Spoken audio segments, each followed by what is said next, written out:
Hello, everyone. I'm Robbie Swale, and this is the 12-Minute Method podcast. And in this podcast, I'm going to be investigating how we can beat procrastination, be more productive, and finally do those things we have been meaning to do.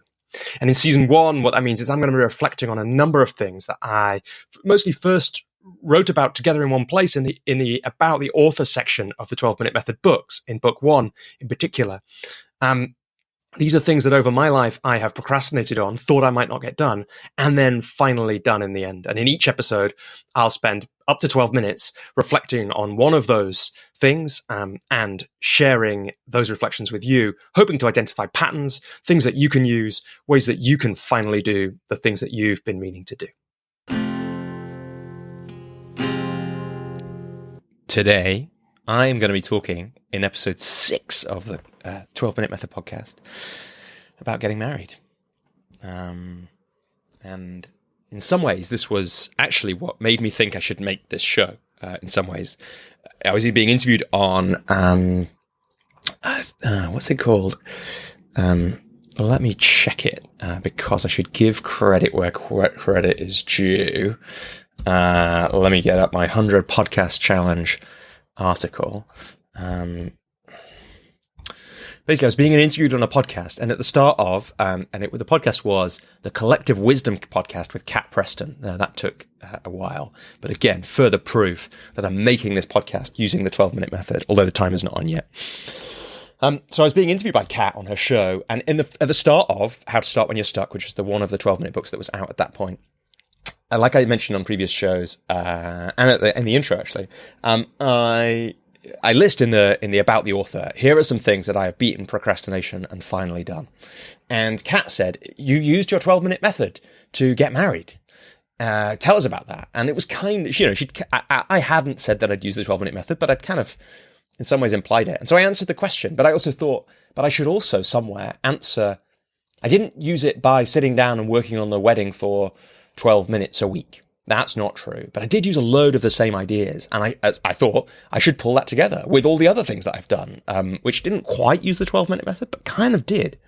Like I've said before, built the things on this list that came before the 12-minute writing practice, and certainly came before, 2019, late 2019, when I was starting to really think about, okay,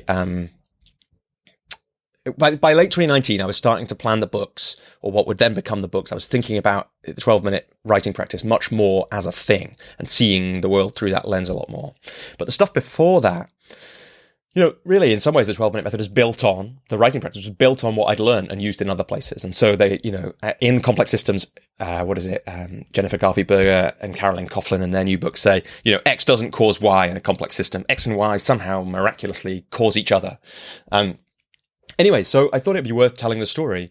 And so I'm going to do that in this episode. But first of all, I just wanted to share a quick few reflections on listening back to episode 5 to kind of, again, continue to fine-tune and reflect on the important lessons from each of these things that I have beaten procrastination to do, and finally done, and become more productive in the hope that, of course, you can take some of these lessons and use it on the things that matter to you. So one of the things, I kind of said it as an offhand remark in that episode, but, I'd been wanting to learn languages for a long time. And if there's something you've been wanting to do for a long time, kind of wishing you've done for a long time, but aren't doing, that's a great thing to really sit down with and think, how can I beat my procrastination and finally do this thing? So that would be a good task. Sit down for 10 minutes or set yourself an intention for the next week to think about, what have I wished I'd done for a long time? And how can I find a way to do that regularly on a regular basis in a small way? So the second thing was that really, really true of the language learning, more than anything else, I think I'm going to be talking about in this season of the show. It's better to do something imperfectly. In fact, as I said in the last show, definitely not the best way to learn Spanish is to do it via Duolingo on a daily basis. But it's much better to have been doing that for the last 5 years if I want to be better at Spanish and be one day really good at Spanish, than to have been doing nothing for 5 years, which is what I've been doing for the previous 13 years when it came to language learning. What I didn't say in that episode, of course, is in the end, I will get really, really good at Spanish. Like I said, I'm mucho mejor now than I used to be. And, if I do more Duolingo every day for another 5 years, I will be much, much better than I am now. And that's the thing about practice. So don't forget those. Don't forget that imperfect and regular is better than speech marks' perfect way of learning something, and not doing it. Like knowing that. No, I know the best way of learning Spanish, but I'm not doing any learning. Like I'd much rather be me than that very smart person who knows exactly the best way of learning Spanish. And again, that was me for a long time. The gamification of Duolingo is important. So the idea of the streak, tracking that kind of thing. You don't need an app to do that. Some people do it in all kinds of ways. I think I got one of the big productivity books, they talk about that. I think maybe the James Clear one. I haven't read it. But, track your habits, a bullet journal, that type of thing. Some people love that stuff. I need an app really to do it. When I track stuff, I tend to do it a little differently, but some people love the tracking piece. It talks about activation energy in that episode. That's a really important lesson. In a way, the 12-minute writing practice lowered the activation energy because I didn't have to think about what I was going to write. I didn't have to do a load of work around it. I had to do as little as possible to get it posted. So lowering the activation energy for the things you want to do and raising what it takes to do the things you don't want to do, that's an important behavior change piece of information. Duolingo lowers the activation energy of things like in the lean career change, which I talked about in episode 1, in a way that what it does is require you to choose a thing with low activation energy as your next step to make sure that the next step isn't high activation energy and you therefore don't never do it. So activation energy is a really key piece. Make it as easy as possible to do the things you want to do. Go to sleep in your gym clothes. The other Sean Akers story that I didn't tell in the last episode that he talks about in his book, The Happiness Advantage, is putting his guitar in the middle of his room. So it was really hard for him. Like he kind of had to look at it. It was almost harder for him to not practice than to practice. And then the last thing, which I think is really worth saying again, is the piece about the streak freeze in Duolingo and how you should give yourself a streak freeze in real life. So on the app Duolingo, what happens is if you can buy a thing for a small number of gems, which is the Duolingo currency, which means that if you miss a day, you still keep your streak. And my streak, like I said in the last episode, is like 1,400 days. So the key thing is give yourself a streak freeze in real life too. Because if you give yourself a streak freeze in real life, then what happens is when you mess up your streak, when you don't keep your habit for a day, you don't give up. And that's really important. If you want long sustained progress, long sustained practice, you don't want to be giving up just because you missed a day, just because you forgot to go to the gym one day, or you felt ill, or your kids were ill, or whatever it is. So give yourself a streak freeze. And the article, there's an article on my website called robbieswale.com. If you go to the writing page and scroll through it, you'll find it's an article called Recommitting is the Journey. And that's my story about how I learned via a challenge my coach set me about putting my hands up and how I repeatedly failed to do it, the power of recommitment. And just how if you set your focus on recommitting when you drop a habit and that becomes the thing you're trying to do, I want to recommit. That's the rep. That's like lifting the heavy weight. That's what makes you stronger at commitment. That's what makes you keep going with things much more. So here we go. Let's do 12-minute podcast, episode 6. I'm going to pause that. And then the last thing to say that I noticed when I was listening back to episode 5 is that I said I was going to change the way I title these episodes, and then I changed my mind when I got to titling it. So there, that's another thing about using the 12-minute method. You can just change your mind anytime you want, and that's absolutely fine. It's one of my rules. Right, okay, let me do the 12-minute timer again. I had to reset it then because I set it going and then stopped. Here we go. In The War of Art, Stephen Pressfield, his amazing book about resistance, about why his book about why we don't do all the things we want to do. He has a list of resistance's greatest hits, and one of them is matters of the heart. And I haven't really talked about how I haven't really told this story. I'm going to have to share it with Emma, my wife, before I put it out. I don't think there's nothing, I don't imagine I'm going to share anything personal, but there is something personal about these things, very personal by design, about something like marriage. I think I've told the story once to my friend Vegard, who I'll for the reason that I'll talk about in a sec. And I also I think I've told it to one client ever. And that client, told me that he went off and proposed to his girlfriend of a long time after I told him the story. I feel kind of very moved actually just telling that story. And so it's worth sharing the story again. The story goes something like this. The key moment that I remember is my friend Vegard told me a story about a client of his, and his client had a business. He had a business idea for work in an industry, let's say, and he was talking in his with Vegard about how Vegard is his coach, amazing coach, Vegard Olsen. Google him or find coaching partner. He was said before he launched the business, he wanted to get a certain job in the industry so he could really understand it. So when he launched the business, he would have something like the credibility and he would know exactly how to build it. And he'd get it. Like as I'm hearing this, you hear the language of resistance in there. You have the language of procrastination. Exactly. If only I had this experience, then I will be perfect to do this business.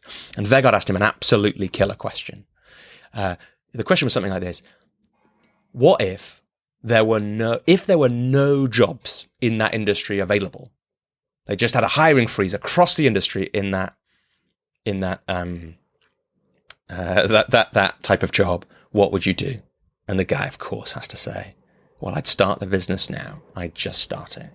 And what that is, for the coaching theorists, if you're interested, it's what's called an incisive question. That's what Nancy Klein in her book Time to Think calls it, which is you say, if you know someone's got a limiting assumption, I have to have this job in order to start my business. I have to have experience of doing this thing. Not true. Vegard, on some level, whether I don't know if he knew it consciously or his intuition told him, that's just a limiting assumption. The guy doesn't need that. He doesn't need it. He might choose to have it, but he doesn't need it. So the incisive question is, if that limiting assumption was not possible, what would you do? And you know, so often the answer is, I'd just do the thing. And when I heard Vegard tell that story, I remember he told me it on the South Bank. We just had a meeting near the Royal Festival Hall, and I think it was that day, is how I remember it. It may not have been. I walked off, and I was thinking about conversations that my time girlfriend Emma had, and this is back in 2018. We'd had conversations about getting married. We kind of knew we were in it by then. We'd been together 5 years or so. We knew we were in it for the long haul. And I probably by that point was thinking about resistance and Stephen Pressfield and matters of the heart. And I somehow caught that like one of the things stopping me is I didn't know how to propose. I didn't know what was important. I didn't like all the stuff I'd have to go through. I found it stressful to think about organizing a wedding. And I thought about Vegard's question, and I thought, well, if I could just be married to Emma or have asked her to marry me, what would I? Like, what would I do then? When that's like, remove the limiting assumption. Limiting assumption, I need to know about proposing, and we need to do certain things to get married. If we could just do it now, be married, what would I do? And it's like, well, I would do that because I love her. And that's obvious. It was completely obvious to me that was the case. And then, unfortunately, that's the kind of like, oh no moment that you have. Whenever you get this, I get this. I love it when I get this from a client or someone who had read my book. I went along to the My Coach for Life book club run by my friend Adam. And one of the people said they read the book and then they were like, oh no, I'm going to have to do this thing now. And that's exactly what I want as a coach. It's like, oh no, I'm going to have to do the thing that I actually want to do. And that was the feeling I had. It's like, oh no, I'm going to have to do this now. And then what I did was I used some of the things we've been talking about across this show. I looked at my diary and I booked some time in. And I booked, I can't remember, it was 2 or 3 mornings. So I knew that the next stage essentially was to get an engagement ring. I can't remember when Emma and I had this conversation. I think before this, we'd had a conversation where we talked about getting married. At some point, we had a conversation where we talked about getting married, and Emma said she wanted it to be a surprise. That was really all she cared about. And so I knew I had to get a ring. That's what I kind of knew about engagement rings. I did some Googling. But the key thing was I booked in 2-3 mornings, I think. And then I enlisted help. Because what's a good thing to do? A good thing to do is to get some help with with this stuff. So I booked my sister, actually, as an accountability partner. I booked my sister in, and we met at Hatton Garden in London, which is where in London is like all the jewelry shops, all the engagement ring shops runs one street. I always think that's a fascinating part of the way that cities work, towns work. You get all the furniture shops next to each other, all the in this case, jewelry shops next to each other. And she helped me. So I had an accountability partner. It's like classic accountability theory. I booked some time in my diary, but to keep that time, really important thing, have somebody else, who you're going to let down. Otherwise, it'd been very tempting to move it amongst building a business, because this is 2018. So this is like, I've been self-employed for about a year by this point, fully self-employed. So my business is still growing. And we talked to a bunch of jewelers, and gradually, like, the same thing happened. When I do this, is like, whenever you compare a bunch of stuff, it's good to have a load of stuff next to each other. You kind of get a feel. And there were some that I was never going to buy from, because they kind of sneered at me when I walked in. And then there was this one guy, I can't remember the name of the shop, and it only worked by referral. If you want the name of this shop in Hatton Garden, let me know and I can find it for you. I found him on a website somewhere, and he said, well, if you're not come for a via referral, normally we don't do work with you. And then this guy, Harry, spent, I don't know, an hour and a half with my sister and me talking about engagement rings. And they sold serious jewelry in that place, of extraordinary prices. I think they pitched for Gareth Bale, who played for Real Madrid and Wales, played for Real Madrid at the time. They pitched for his engagement ring, and they got it. But that's the kind of order. They did sell rings like that, but they also sold rings that somebody like me could afford. And in the end, I bought a ring from him. And what I did, I also remember this recently from this story. I was feeling stressed about the money because it spent more. I got sold up, of course, but for good reasons. And I wanted to buy from them because I liked it better than, in loads of ways, for boring engagement ring reasons, than I did from the other place. And of course, I didn't need to know everything. An interesting thing, I didn't need to know everything about engagement rings because the salespeople taught me about it. Well, one of them did. This guy, Harry, that's probably why I bought from him, which is a sales lesson for any salespeople speaking.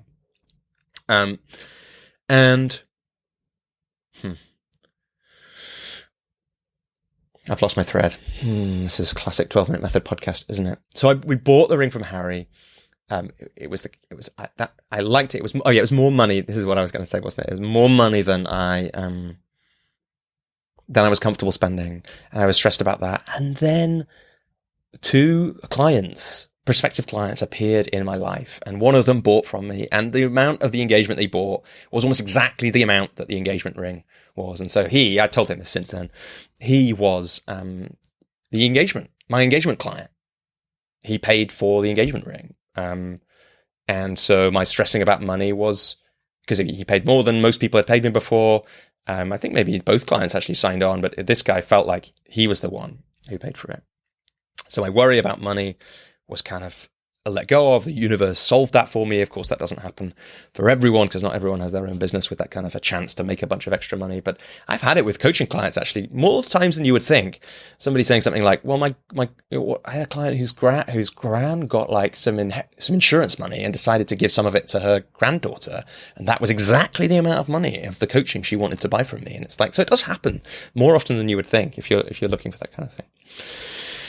And look, after that, a bunch of things happened that we actually did have regular wedding planning meetings.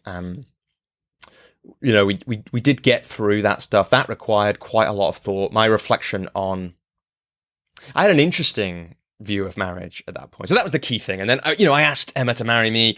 I kind of tried to listen to myself about how I would do that. I did, my brother-in-law, James, did an amazing surprise engagement in Sweden, where his fiance girlfriend didn't even know he was there. And it had hilarious consequences. But, that was never really my style. By that point, I was kind of, how would I do it? And I get proposed to Emma on Albert Bridge, which turns out everyone in Battersea proposes on, because it's beautiful. So if you're ever going over it, think of us on a night when, for some reason, the road was closed. It wasn't my doing. I should have said that it was. And so the bridge was empty, and there were lots of tears and lovely phone calls after that, and a very memorable moment. And then I just, because I haven't talked about this much elsewhere, and I've got a little bit of time left on the timer, I wanted to say a couple of things about marriage, because I had an interesting view of marriage, different to many people. My parents weren't married until I was 25. So I have this sense it's not something you have to do, but it's something you really can choose to do. And that was one of the things that held me up, really. Emma and I had slightly different family backgrounds, of course, and different kind of feelings about marriage. And I think it's really important to say that for me, that the engagement felt like a pressure cooker experiment designed to make me stressed out so that I would really think, did I want to do this? But also with enough kind of social, how would you call it? Like social jeopardy. Like it would cost a lot to call it off. And that felt like exactly right. It felt like I had to go through a pressure moment. And in some ways, organizing an event for 100 people, getting 100 people in a room, the people that you love the most, it's a lot of pressure, especially for somebody like me who has a lot of stories about trying to keep people happy, about harmony. And so, yeah. So, and then on the other side, like, I'm really glad we got married. I think that the institution of marriage has a lot to offer to a couple. It's not, as the timer, I'm not going to stop mid-sentence. What do I want to say about it? There's a reason, in my view, and a good reason, it's not dull custom, a good reason that almost every society has a ceremonial way of two people binding themselves together. And my experience of marriage is that as much as the engagement process looks like it's designed to kind of scare me away, once through the eye of the needle, through the looking glass into marriage, the stability and the possibility that is created, much as my resistance was telling me I'll be trapped forever, the truth is that the stability of having made vows in front of the most important people in our lives has given to me, at least, but I think to Emma as well, to build our lives together is incredible. And so I guess the reason I'm saying that is to some people will recognize that who have got married, been married. It's not always like that, but it can be. It can be a thing of possibility. And so I didn't want to leave a time when I'm talking about getting married without saying something like that. So there's the timer. I, really hope that, like my client, this inspires a couple of people among you, at least, to make those commitments in whatever way is your own way of doing it. It doesn't have to be marriage in the way that we did it, a wedding in the way that we did it, but make those commitments to the people you love, because it allows, I don't think, one of the things I've discovered, cheating the timer again here, aren't I? As I wrap up, one of the things I've been thinking about creating book 3, how to create the conditions for great work, is it was impossible when creating that book from the 12-minute writing practice not to have stuff about other people in there, because we can't do the amazing things we might do in our lives alone. We have to have other people around us, and certainly the support I've had from Emma before we got married, and since, has been absolutely fundamental in everything that I've done. And creating that support network, if you can, and binding yourselves to each other, swearing an oath to each other, that's really quite something. Thanks for being with me on this episode of the 12-Minute Method podcast, and look forward to having you with me again sometime soon. Okay, just a couple more things before you head out to whatever else you've got going on in the rest of your day. If you want to find out a bit more about me or sign up to my mailing list, you can do that at www.robbieswale.com. If you want to read the 12-Minute Method books, you can find out more about them on my website. You can find them on Amazon, and you can find them in lots of other bookshops and booksellers around the world. You might want to come and join the 12-Minute Method Facebook group. You can find that by searching for the 12-Minute Method on Facebook, or there's links on my website. And you can find some other people there who are interested in doing work that matters to them and finally doing the things that they want to do. You can find me on lots of social media platforms. I'm most active on LinkedIn, so you might want to find me there. And most of all, I'd love to hear from you, especially if something that I've made has inspired you to finally do something you've been meaning to do for a long time. Hearing those stories are some of the most meaningful things for me in my work. And so they help me keep going when I might want to give up. So I'd love to hear from you. But most of all, I'd love it if you did that thing that matters to you, that you've been meaning to do.